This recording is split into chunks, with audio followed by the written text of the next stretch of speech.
या संतमत का सत्संग होता है, वहाँ गुरु महाराज की जय कहते हैं। अब भगवान का नाम नहीं लेते हैं। भगवान राम की जय, भगवान कृष्ण की जय, शिव जी की जय, दुर्गा मैया की जय, काली मैया की जय, बहुत सारी देवी देवताएं हैं। तो मन में यह विचार होता है, लेकिन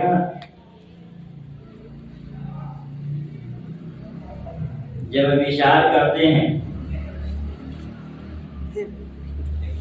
तो पैसा लगता है कि हम कितने देवी देवताओं का नाम ले सकते हैं। महापुरुषों से सुनते हैं कि 33 करोड़ देवी देवता। अब 33 करोड़ देवी देवता हैं तो इतना तो नाम याद रखना भी मुश्किल है। नाम जानते भी नहीं हैं कि 33 करोड़ कौन कौन हैं। प्रत्येक क्षेत्र में अलग अलग देवी देवता हैं, लोग नाम लेते हैं। अब भारत में हम भगवान राम को जानते हैं, कृष्ण को जानते हैं, शिव को जानते हैं, लेकिन विश्व में जितने देश हैं सभी देश वाले तो नहीं मानते हैं। कोई किसी को मानते हैं, कोई किसी को मानते हैं।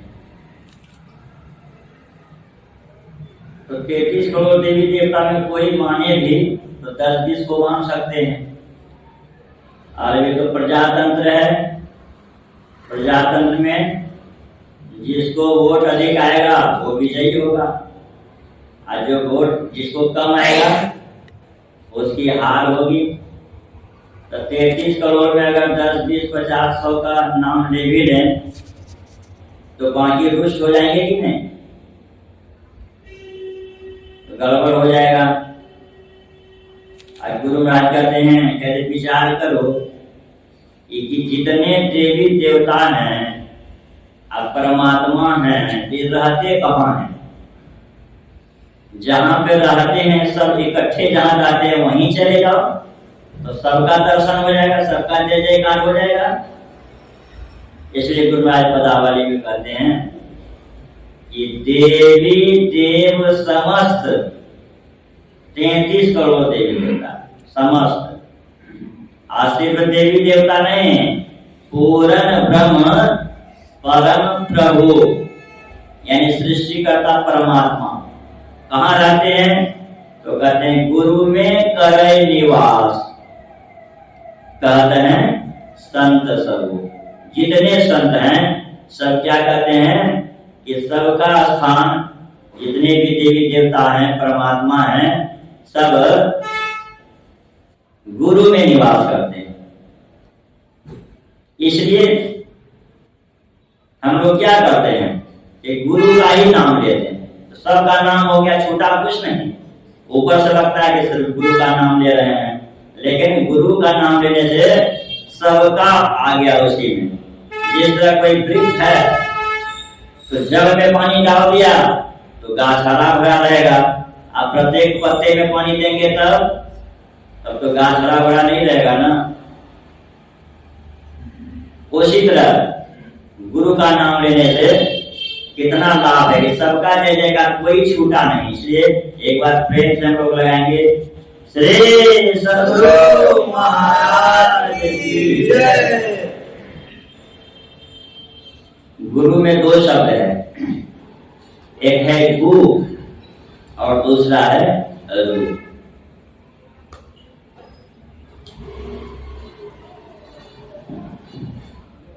गु का शब्द होता है, गु का अर्थ होता है अंधकार और रु का अर्थ होता है प्रकाश। यानी जो अंधकार से प्रकाश की ओर ले जाते हैं, असल में वही गुरु कहलाते हैं। गुरु नाम है ज्ञान का, शिष्य सीख ले सो होए। ज्ञान मर जाल जाने बिना गुरु और शिष्य न होए।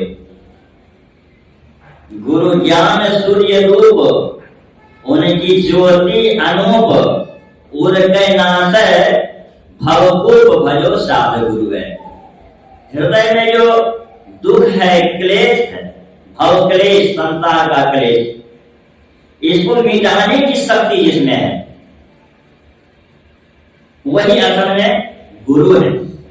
ये तो संसार में बहुत तरह के गुरु हैं, जिसके जो कुछ हम सीखते हैं तो सीखने वाले शिष्य कहलाते हैं और सिखाने वाले गुरु कहलाते हैं। तो भौतिक जगत में बहुत सारे गुरु हैं। जिन विषयों को जानना है उनके लिए अलग अलग गुरु हैं। कोई विद्यार्थी पढ़ रहा है, साइंस पढ़ना चाह रहा है तो साइंस के गुरु पढ़ाने वाले अलग, आर्ट्स जानना चाहता है तो आर्ट्स के गुरु अलग, कॉमर्स पढ़ना चाहता है तो उनके गुरु अलग। अगर विशेष तैयारी करनी है, डॉक्टर बनना है तो फिर डॉक्टरी पढ़ाने वाले के पास जाते हैं। वकील बनना है तो फिर वकालत पढ़ाने वाले के पास जाते हैं। यानी जिस विषय की जानकारी चाहिए उसके पास जाना पड़ता है, तभी उस विषय का सही मायने में ज्ञान होता है। लेकिन जब विचार करते हैं तो ऐसा लगता है कि संसार के जो जितने ज्ञान है, जितने भी भौतिक ज्ञान है, इनकी एक सीमा है और एक सीमा के बाद वह ज्ञान खत्म हो जाता है, भूल जाते हैं। जब तक शरीर स्वस्थ है तब तक जिस ज्ञान को हमने सीखा है याद है, कर भी लेते हैं। लेकिन जब शरीर अस्वस्थ हो जाए तो फिर उसी ज्ञान को हम भूल जाते हैं, व्यक्त नहीं कर पाते। एक ऋषि पुत्र थे, ऋषि ने अपने पुत्र को बहुत पढ़ाया लिखाया, अध्ययन कराया। जब उनकी पढ़ाई पूरी हो गई तो ऋषि ने कहा, पुत्र एक विद्या और बच गया। सारी विद्याएं तो मैंने पढ़ा दी लेकिन एक विद्या बाकी। तो पुत्र ने कहा, पिताजी अरे मैं आपका पुत्र हूं तो सारी विद्या जब दे दिया तो एक विद्या को आपने क्यों रख लिया, वो भी दे दीजिए। पिता ने कहा कि उस विद्या को प्राप्त करने के लिए 1 सप्ताह का उपवास करना होगा। पुत्र कहता है, कोई बात नहीं पिताजी, अरे 1 ही सप्ताह की तो बात है, उपवास कर लूंगा। ज्ञान सीखने के लिए तो कुछ भी किया जाता है। 1 सप्ताह का उपवास किया। 1 सप्ताह के पश्चात पुत्र पिता के पास आता है और कहता है, पिताजी अब तो वह ज्ञान बतला दीजिए। पिताजी कहते हैं कि अमुक उपनिषद की अमुक श्लोक क्या है, थोड़ा बताओ उसकी व्याख्या करके। पुत्र कहता है, पिताजी अभी तो 1 सप्ताह का उपवास किए हैं और शरीर इतना कमजोर हो गया कि कुछ बोलने की इच्छा ही नहीं हो रही है, उसकी व्याख्या मैं अभी नहीं कर सकता। जब कुछ खाएंगे पिएंगे, शरीर में कुछ जान आएगी, तंदुरुस्त होंगे तभी व्यक्त कर पाएंगे। तो पिता ने कहा,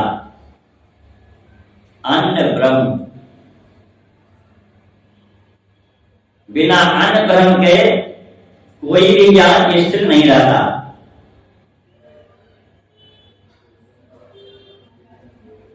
उसी तरह संसार में जितनी विद्याएं हैं, जब तक शरीर समर्थ है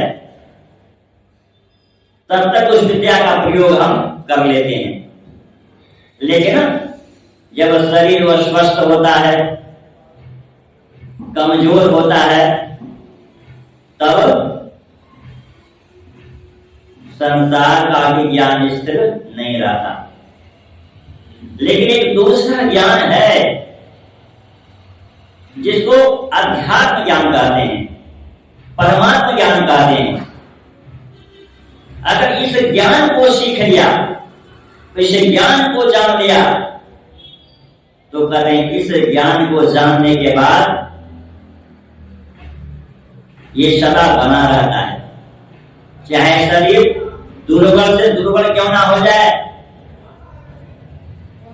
इस ज्ञान को जानने वाले को कोई फर्क नहीं पड़ता। बाबा देवी साहब के विषय में सुनते हैं, मुरादाबाद में हमारे गुरुदेव के गुरु बाबा देवी साहब थे। उनको एक बार जलिया बुखार लग गया,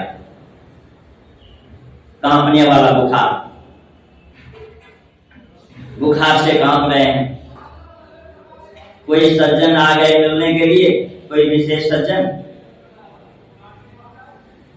बाबा देवी साहब क्या करते हैं, बुखार में क्या करते हैं, कंबल वगैरह ओढ़ देते हैं, पसीना आएगा बुखार जाएगा, उस कंबल को उतार कर रख देते हैं और उस व्यक्ति से बातचीत करने लग जाते हैं।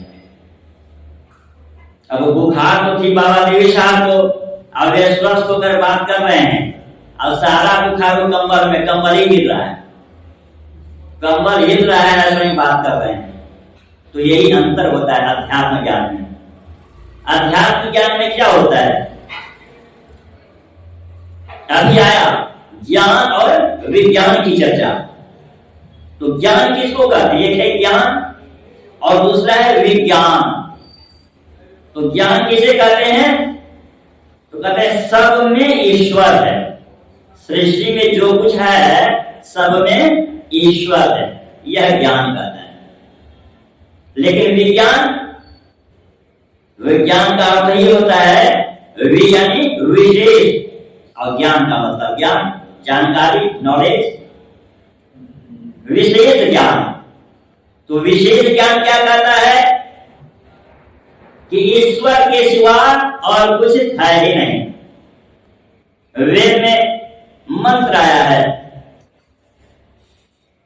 एको अहम द्वितीयो नास्ति, मैं एक ही एक हूं, दूसरा कुछ नहीं है। तो कहेंगे ये जो दिख रहा है क्या ये कुछ नहीं है?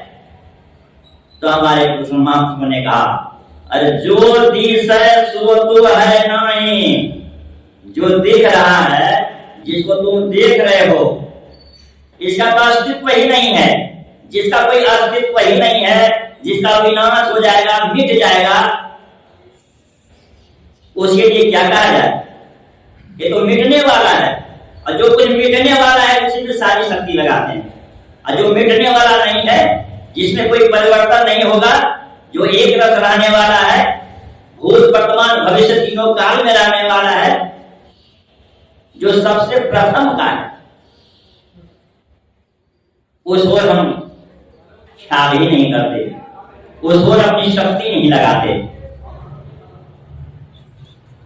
अभी लोग रामचरितमानस सप्तम सोपान से सुन रहे थे,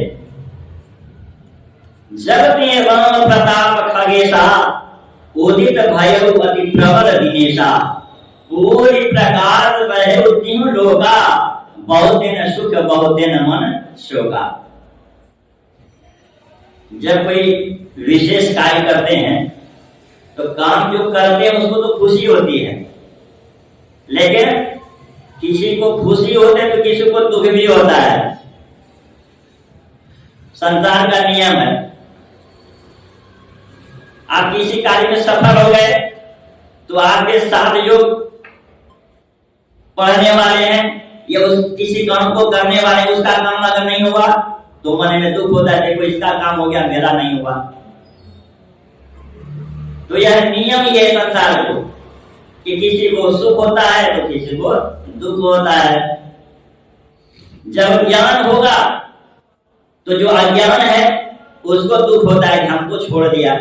कोई शराबी है, शराब पीता है, कैसा मित्र ढूंढेगा?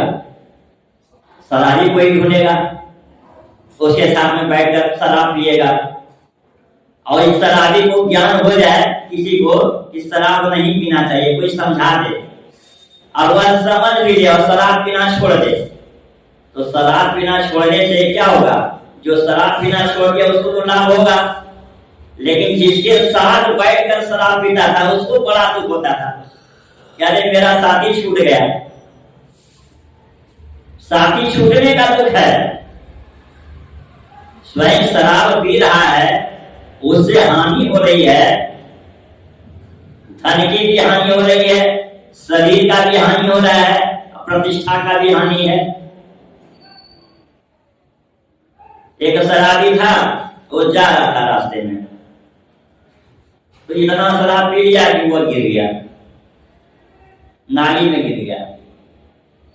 तो नाली में गिर गया तो मन ही मन बोल रहा है कि नगर पालिका वाला ऐसा है, ये नाली तो साइड में बनाता है, और जब हम चलते हैं तो इस दिन में नाली को बीच में रख दिया है। अब नगर पालिका वाले को गाली दे रहा है। यह ज्ञान नहीं है कि मैं स्वयं ही शराब पिया हूं और शराब के नशे में मैं गिर गया हूं, नाली तो वही है जहां रहना चाहिए। यही संसार की हालत है। प्रत्येक लोग दूसरे को दोष देने में लगे हैं। अगर ये व्यक्ति ऐसा करता तो मेरा ऐसा भला हो जाता, अगर ऐसा नहीं करता अगला तो मेरी हानि नहीं होती। लेकिन काहुन को सुख दुख कर दाता, निज कर कित कर्म भोग सुन प्राता। ये होता कैसे है? तो ये अज्ञानता के कारण होता है। इसलिए भगवान राम जब अयोध्या पहुंच गए तो अयोध्या में खुशी की लहर दौड़ गई। सारे लोग आनंदित हैं, सारी प्रजा आनंदमग्न हो जाते हैं और समय पाकर भगवान राम का राज्याभिषेक भी हो जाता है। उसी समय का ये प्रसंग है कि भगवान राम जब आ गए तो उनका शासन ऐसा था, उनकी शासन व्यवस्था ऐसी थी कि किसी को कोई दुख नहीं था। जिस तरह सूर्य उदित होता है तो सूर्य के उदय होने से अंधकार स्वतः भाग जाता है कि भागना पड़ता है, अंधकार को भागना नहीं पड़ता। जैसे भोजन करते हैं तो हमारा पेट भर जाता है, सोचना नहीं पड़ता कि पेट भरा कि नहीं भरा। जैसे ही भोजन करना शुरू किए पेट भरना, तृप्ति होनी शुरू हो जाती है। लेकिन महापुरुष लोग कहते हैं कि दो तरह के सूर्य, एक तो ये बाहर के सूर्य है, जिस सूर्य के बिना संसार का काम नहीं चलता। ये जीवन चल रहा है, जीवन का आधार क्या है? तो सूर्य ही है।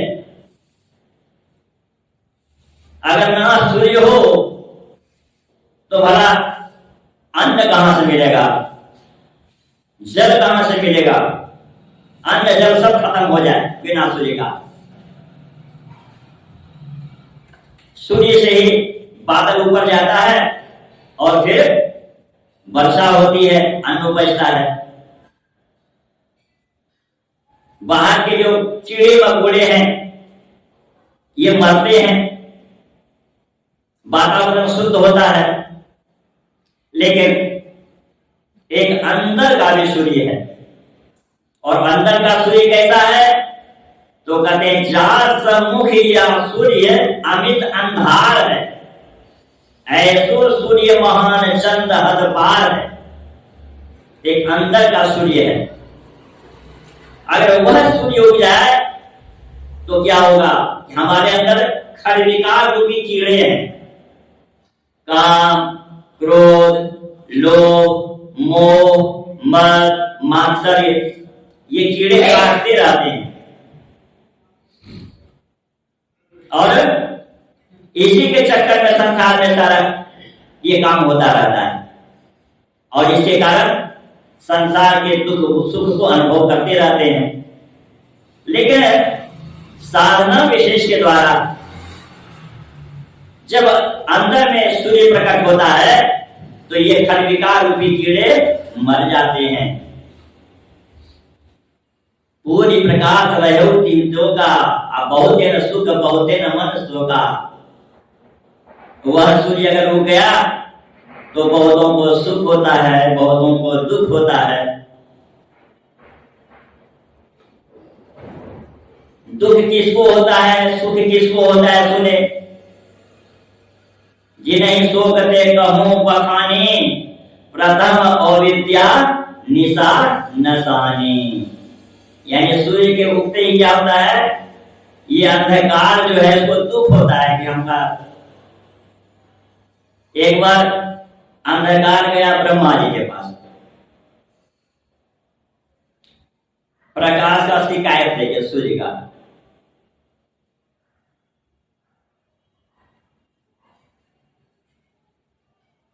ब्रह्मा जी से कहते हैं कि क्या करें, हमने तो सूर्य का कुछ बिगाड़ा नहीं, अब फिर भी वह मेरा पीछा करता रहता है। जब मैं भारत में रहता हूं तो भारत में आ जाता है, और जब मैं भारत से अमेरिका चला जाता हूं तो फिर पीछे से वो वहां भी पहुंच जाता है। मैंने उसका क्या बिगाड़ा। तो बोला अच्छा ठीक है, हम उसको समझा देंगे। सूर्य पहुंचे ब्रह्मा जी के पास तो ब्रह्मा जी कहते हैं कह रहे अंधकार तुम्हारा शिकायत लेके आया था कि वह मेरा पीछा करता रहता है। क्या बात है, क्यों तुम उसका पीछा करता है। सूर्य कहता है कि पितामह और हमने तो आजकल अंधकार को देखा ही नहीं, अंधकार का तो नाम ही नहीं सुना है हमने। लेकिन फिर भी अगर उनकी शिकायत है तो ऐसा कीजिए उसको बुला दीजिए, मैं क्षमा याचना मांग लूंगा। तो आज तक अंधकार जा ही रहा है और सूर्य क्षमा मांग ही रहा है। तो जब तक हम जागृत अवस्था में रहते हैं तो जागृत अवस्था में रहने से ये अज्ञानता बनी रहती है। हम देखते हैं हमारे जीवन में अवस्थाएं बदलती रहती हैं। अभी जगे हैं तो जागृत अवस्था वाला ज्ञान हो रहा है, लेकिन जब सोने जाते हैं तो स्वप्न अवस्था भी होता है, स्वप्न भी होता है। और जब स्वप्न लोक में रहते हैं तो ये जागृत अवस्था वाली जो दृश्य है सारा खत्म हो जाता है, ये कोई काम नहीं आता है। हम अमीर हैं, गरीब हैं, पढ़े लिखे हैं, अनपढ़ हैं, क्या है कुछ पता नहीं लगता। स्वप्न जब देखते हैं तो जो कुछ भी स्वप्न देखते हैं उसी का ज्ञान होता रहता है और उस समय वही सत्य महसूस होता है। जिस तरह भी जगह हैं तो जो कुछ भी होता है लगता है यही सत्य है और सारी शक्ति इसमें लगाते हैं। उसी तरह जब स्वप्न देखते हैं तो स्वप्न का जो दृश्य है लगता है यही सत्य है, और जब जगते हैं तब पता लगता है कि मैं तो स्वप्न देख रहा था, वो सत्य नहीं था, तो असत्य था, स्वप्न था। उसी तरह यह अज्ञानता कब मिटेगी। जागृत स्वप्न और सुसुप्ति गाड़ी मिलने में जाते हैं तो गाड़ी मिलने में तो कुछ ख्याल ही नहीं रहता। हमारे सामने हमारा मित्र है या हमारा दुश्मन है, हम क्या हैं नहीं हैं, शरीर में रोग है, कष्ट है, क्या है, कुछ पता ही नहीं लगता। लेकिन ये अवस्थाएं थोड़ी देर के लिए होती हैं। गहरी नींद में लोगों को बड़ा आराम महसूस होता है, सुख महसूस होता है। जब हम सोकर उठने लगा आज बहुत अच्छा नींद आया, किसी तरह के मन में व्यथा हो, चिंता हो, शरीर में कष्ट हो और गहरी नींद आ जाए तो लगता है कि बहुत आराम मिला। संसार का बहुत वैभव पास में है और शरीर में कष्ट है, क्या सुख महसूस होगा? बहुत हम ज्ञानी हैं और शरीर में कष्ट है, सुख महसूस होगा? लेकिन गहरी नींद में जाते तो बड़ा आराम लगता है, शांति महसूस होती है। तो महापुरुष लोग कहते हैं कि ये अवस्था अज्ञान की अवस्था है, क्षणिक अवस्था है। इसलिए इससे ऊपर उठो, यानी जागृत स्वप्न सुसुप्ति से ऊपर तुर्य में जाओ। तुर्य में जब जाओगे तो वहां क्या होगा? वहां विशेष सुख होगा। वहां सत्य क्या है, असत्य क्या है, इसका सही निर्णय होगा।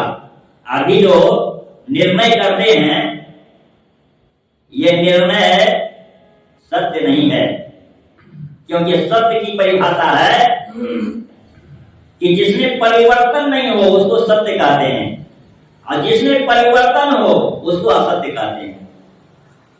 इस परिभाषा के अनुसार अगर विचार करेंगे तो संसार में जो कुछ हो रहा है सब क्या हो rहा है? सब असत्य ही हो रहा है, सत्य कुछ नहीं हो रहा है, क्योंकि प्रत्येक क्षण इसमें परिवर्तन हो रहा है। जब तुरीय अवस्था को प्राप्त करेंगे तब सही सही ज्ञान होगा, सही सही हम निर्णय कर पाएंगे क्या सत्य है क्या असत्य है। और अभी का जो निर्णय है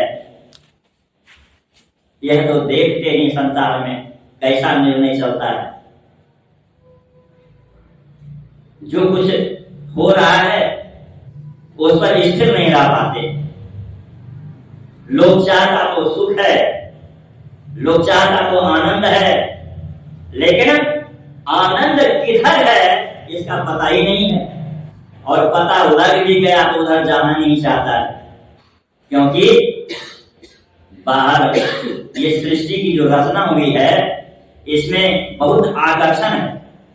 जिस तरह पृथ्वी है, पृथ्वी में गुरुत्वाकर्षण है, जो कुछ भी चीज उठाकर ऊपर की ओर फेंकेंगे पृथ्वी अपनी ओर खींच लेती है। उसी तरह हमारे पास 14 इंद्रियां हैं, इसमें बहुत शक्ति है, गुरुत्वाकर्षण है इसमें, ये बरबस अपनी ओर खींचती रहती है। आंख, कान, नाक, जीवा, त्वचा, हाथ, पैर, मुंह, उदर, लिंग, मन, बुद्धि, चित्त, अहंकार, ये 14 अपनी ओर खींचती रहती है। जाना है आपको 3 अवस्थाओं से ऊपर, और ये 3 अवस्थाएं कहां होती हैं? तो आंख से नीचे। जागृत अवस्था में जीव का बाजार आंख में, स्वप्न अवस्था में जीव का बाजार कंठ में, और गहरी नींद में हृदय में। जाना किधर है? तो कहते हैं शरीर का 2 भाग है, एक आंख से नीचे का भाग, एक आंख से ऊपर का भाग। आंख से नीचे के भाग को पिंड कहते हैं और आंख से ऊपर के भाग को ब्रह्मांड कहते हैं। तो जाना है ब्रह्मांड की ओर, अभी चाल है हमारे पिंड की ओर, आंख में, कंठ में, हृदय में, फिर आंख में, कंठ में, हृदय में, यही चाल है। इसलिए संत कबीर साहब ने कहा अगर सुख पाना चाहते हो तो क्या करो? उलटी पाछी लो, पैरों पकड़ो। पैरों मतलब रास्ता, रास्ता पैरा सुनते हैं, तो पैरों में रास्ता पकड़ो। और क्या करो रास्ता पकड़कर? तो कहते हैं पसरा मन बटोर। मन जो पसर गया है इंद्रियों के घाटों में उसको समेटो। तो समेटने से क्या होगा? यह स्वाभाविक है कि किसी भी वस्तु को अगर हम समेटते हैं तो क्या होता है? वो ऊपर की ओर उठता है। उसी तरह जब मन को समेटेंगे तो मन किधर उठेगा? ऊपर की उठेगा। और ऊपर की ओर क्या है? तो ब्रह्मांड है। जब हम पूर्ण सिमटाव कर लेंगे तो क्या होगा?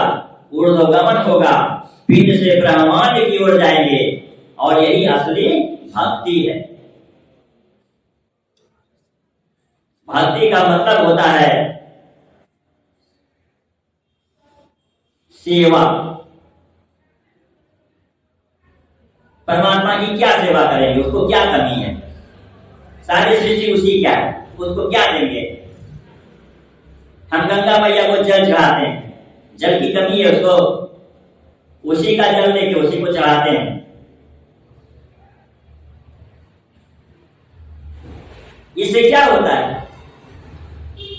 उनको जल की कोई कमी है नहीं, लेकिन उससे हमारी श्रद्धा बढ़ती है, उनके प्रति हमारा समर्पण भाव उत्पन्न होता है। सारी सृष्टि परमात्मा का है, परमात्मा को हम क्या देंगे? तो सारी सृष्टि जब परमात्मा की है, अगर आप किसी का मदद करते हैं और आपका कोई गुणगान गाता है, आपकी बड़ाई करता है, तो कैसा लगता है? अच्छा लगता है नहीं? आप मुफ्त में किसी का काम कर दें, कोई सलाह दे दें, किसी को धन की जरूरत है धन दे दें, पानी की आवश्यकता है पानी पिला दें, भोजन की आवश्यकता है भोजन करा दें, आज सब कुछ करा के वो व्यक्ति आपको गाली दे, अच्छा लगेगा? नहीं लगेगा ना। आप ये तो नहीं चाहते हैं कि हमने उसको भोजन करा दिया तो वो भी हमको भोजन कराए, लेकिन इतना तो जरूर है कि हम भोजन करा दिया तो गुणगान करें कि हाँ भाई ये व्यक्ति अच्छे हैं, और नहीं भी करेगा तो गुणगान फिर भी कोई फर्क नहीं पड़ता है। लेकिन जब गुणगान करेगा कोई, तो गुणगान करने वाले के मन में एक श्रद्धा जगेगी, पॉजिटिव भाव उत्पन्न होगा। इसलिए सारी सृष्टि परमात्मा की है, परमात्मा को हम क्या देंगे? तब परमात्मा का गुणगान गाएं, उसका नाम लें, उसकी बड़ाई करें, यही समर्पण है। समर्पण भाव से जब करते हैं तो हमारा मन शांत होता है। और इसके लिए पूर्ण शिमटाव के लिए क्या होता है? पूर्ण शिमटाव एक बिंदुता में होती है, और एक बिंदुता के लिए ही पहले मानस जप की क्रिया है, फिर मानस ध्यान की क्रिया है, फिर दृष्टि योग की क्रिया है। दृष्टि योग की क्रिया से एक बिंदुता की प्राप्ति होती है, पूर्ण शिमटाव होता है, और फिर वहां से असली में परमात्मा की ओर जाने का रास्ता का प्रारंभ होता है। अभी जो कुछ भी हम कर रहे हैं ये सचमुच वाला काम नहीं है, ये झूठ-मूठ वाला काम है, ये बचपन वाला काम है। गुड़वा गुड़िया सूप सुपलिया अतजिते बुद्धि लड़कैया खेलन की, ये बच्चे का खेल है जो कुछ करते हैं थोड़ा बहुत, क्योंकि परमात्मा का स्वरूप कैसा है? वो सर्वव्यापक है। राम स्वरूप तुम्हारा वचन और गोचर बुद्धि पर आविगत अगत अपार नेति नेति नित निगम कर, ऐसे राम है, उनकी भक्ति कैसे करेंगे? तो नवधा भक्ति में भगवान राम ने कहा छठदम शील कीर्ति बहु कर्म, बहुत सारे कर्मों को छोड़कर क्या करो? इंद्रिय निग्रह करो, यानी इंद्रियां जो खुली छूट दे रखे हो इंद्रियों को, इसको समेटो। और साथी भक्ति सातम सम वही मैं जग देखा, मोती अधिक संत कभी देखा। मनोनिग्रह करो, जब इंद्रिय निग्रह मनोनिग्रह होगा तब क्या होगा? ऊर्ध्वगमन होगा, और तब हमारा असली काम बनेगा। कि लोग में जब तक कहेंगे संसार में, तब तक संसार का भी काम अच्छा चलेगा, और यहाँ से जब शरीर छूटेगा तो वहां भी अच्छा ही अच्छा होगा, सुख होगा। इसलिए सत्संग करने की आवश्यकता है। सत्संग करते हैं तो सत्संग में यह भान होता है, जानकारी होती है, इसलिए सत्संग करना चाहिए। शंकराचार्य ने कहा सत्संगत्वे निसंगत्वम, निसंगत्वे निर्मोहत्वम, निर्मोहत्वे निश्चलितत्वम, निश्चलितत्वे जीवन मुक्ति। अगर जीवन मुक्त की दशा प्राप्त करना चाहते हैं तो सत्संग से काम प्रारंभ करना पड़ेगा, और फिर क्रमशः जो संतों ने बताया उसको करेंगे, तभी इहलोक और परलोक दोनों बनेगा। इतना कहकर मैं अपनी वाणी को विराम देता हूँ। श्री सद्गुरु महाराज।